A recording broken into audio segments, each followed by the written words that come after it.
بسم الله الرحمن الرحیم. سلام علیکم و رحمت الله. در آستانه ولادت امام هادی علیه السلام قرار داریم. شناخت ما از ائمه علیهم السلام معمولاً یک شناخت سطحی هست، یعنی بیشتر به یک روزه اکتفا میکنیم، اون هم بیشتر به وقایع روز عاشورا و زندگانی امام حسین علیه السلام توجه بیشتری میکنیم و از اون چه که در زندگی ائمه علیهم السلام گذشته و برای ما میتواند به عنوان درس قرار بگیرد غفلت میکنیم و کوتاهی میکنیم.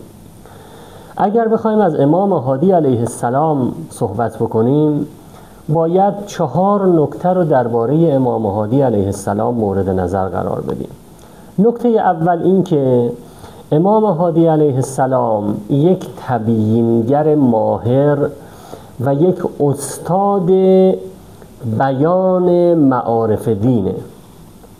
دقت کنید، در زمان متوکل شمشیر رو متوکل از رو بست، جریان طوری پیش رفت که یک هجمه بسیار زیاد و سنگینی بر علیه ولایت امیرالمؤمنین علی علیه السلام آغاز شد.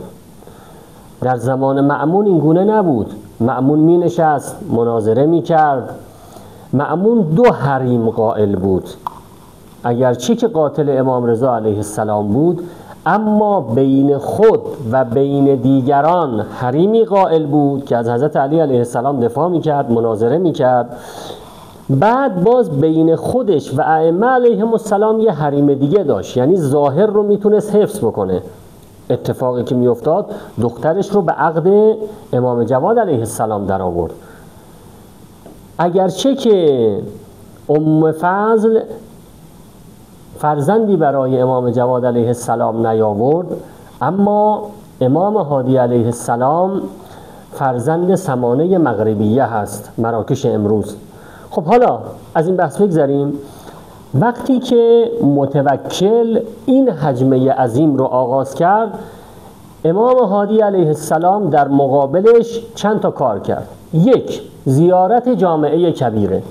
خب شما زیارت جامعه کبیره رو وقتی نگاه میکنید، یک زیارتنامه طولانی، زیارتنامه اعتقادی، زیارتنامه اخلاقی، زیارتنامه سیاسی ائمه علیهم السلام رو معرفی میکنه به معدن وحی.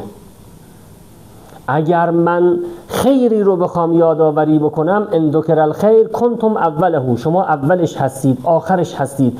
تمام خیر رو به ائمه علیهم السلام متصل میکنه و مصدر همه چیز اونها رو معرفی میکنه. دومین سندی که امام هادی علیه السلام دست به جهاد تبیین زده، زیارت قدیره. شیخ عباس قمی می نویسد که این زیارت را شما چه از دور، چه از نزدیک، چه در قدیر و چه در غیر قدیر بخوانید. ما معمولا در زیارت‌های خودمون و در زیارتنامه‌های خودمون سلام میدیم. السلام علیک یا علی ابن موسی الرضا، السلام علیک یا امیر المؤمنین. اما در این زیارتنامه امام علیه السلام وقتی که میاد اونجا میسته در مقابل حضرت علی علیه السلام قرار میگیره، حضرت رو با آیه قرآن معرفی میکنه، یک به یک پشت سر هم.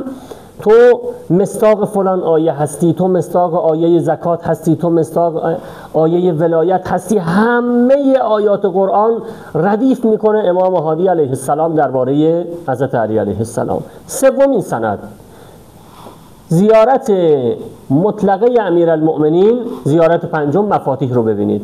در اونجا چه اتفاقی افتاده؟ 4-5 خط هم بیشتر نیست. امام هادی علیه السلام حضرت علی علیه السلام رو به عنوان کسی معرفی میکند که اولین نفری است که حقش غصب شده. پس بنابراین ببینید، امام هادی علیه السلام جهاد تبیین را به حد اعلای خودش داره اجرایی میکنه. نکته دوم که در زندگی امام هادی علیه السلام بسیار بسیار مهمه، تربیت نیروی متخصصه. خب شما میدانید امام صادق علیه السلام 4000 شاگرد دارد، اما ایشون 185 شاگرد داره.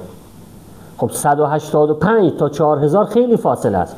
منتها اونچه را که امام هادی علیه السلام طراحی میکنه آدم متخصص کاربلد اثرگذاره. عبدالعظیم حسنی یکی از اون افراده که با 4 واسطه به امام حسن مجتبی علیه السلام میرسه.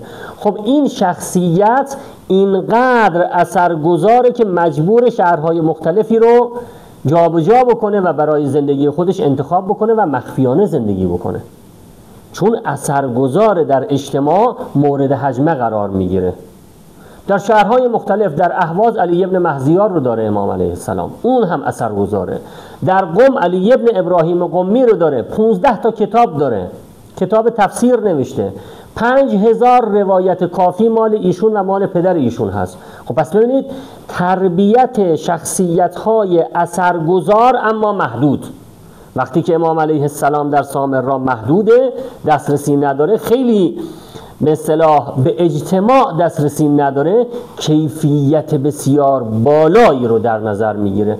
اما سومین مطلب در باره زندگانی امام هادی علیه السلام خدمتتون عرض بکنم، این که امام هادی علیه السلام با فرقه های انحرافی به شدت مبارزه کرد. خب شما میدانید فرقه های انحرافی چه در زمان پیامبران و چه در زمان ائمه علیهم السلام فراوان در فراوان ایجاد شده. حضرت موسی مردم رو از رود نیل عبور داد، تا عبور کرد هنوز پاهاشون خوش نشده بود، دیدن یه قومی دارن بت میپرستن، گفتن یا موسی اجعل لنا الها کما لهم آلهه، برای ما هم یه خدایی قرار بده همون جوری که اینها خدایی دارن. موسی چند روز رفت برای عبادت از شهر بیرون و وعدنا موسی 30 لیله، وقتی برگشت اونها گوساله پرست شده بودن. شما بیاید در زمان ائمه علیهم السلام بعد از حضرت علی علیه السلام یک عده کیسانی مذهب شدن، یه دونه امام قبول داشتن، یه عده زیدی مذهب شدن. البته زیدی ها دوام نیاوردن، در قرن 4 از بین رفتن. بعضی ها اسماعیلی شدن، بعضی ها واقفی شدن. در زمان امام هادی علیه السلام هم صوفیه به شدت اوج گرفته بود، خانقاه و قطب و اینها رو به شدت رواج داده بودن و دعوت به خود میکردن. ببینید در دعوت هایی که اتفاق میفته اگر دعوت به خداوند متعال باشد ما میتونیم این دعوت رو بپذیریم، خیلی هم خوبه. شما هیچگاه ندیدید عالمی دعوت به خود بکنه، علما همیشه دعوت به خدا کردن. شما فرقه ای ندارید، مرحوم کلینی فرقه ای ایجاد نکرد با نام کلینیه، مثلا مرحوم صدوق، مرحوم شیخ مفید، سید رضی، شهید ثانی، اینها دعوت به خود نکردن، دعوت به الله کردن، دعوت به حق کردن. اما اینها دعوت به خود میکردن، ادعای پیغمبری میکردن. امام علیه السلام به شدت در مقابل اینها ایستاد. و چهارمین نکته و آخرین نکته، این که امام هادی علیه السلام زمین سازی برای غیبت امام زمان دارد میکند. خب شما میدانید امام جواد در 7 سالگی، امام هادی در 8 سالگی و امام زمان در 5 سالگی به امامت میرسند، عدد 785. 1 سال بعد از شهادت امام هادی علیه السلام امام زمان متولد میشه. در 5 سالگی هم امام زمان به امامت میرسه. جالب است که همین آقای عبدالعظیم حسنی میاد پیش امام هادی علیه السلام عقاید خودش رو عرضه میکنه، از خدا و پیغمبر اینها شروع میکنه، میاد ائمه رو میرسونه تا امام هادی علیه السلام. بعد امام هادی علیه السلام به او میفرماید که 2 نفر دیگر هم باید اضافه بکنی، امام عسکری، امام غایب. میگه آقا من ندیدم اینها رو، ولی چون شما میفرمایید من میپذیرم. امام علیه السلام زمین سازی میکند که امامی خواهد آمد که غایب خواهد بود اما وظیفه امامت خودش رو به انجام خواهد رسون. عرضم تمام و السلام علیکم و رحمت الله.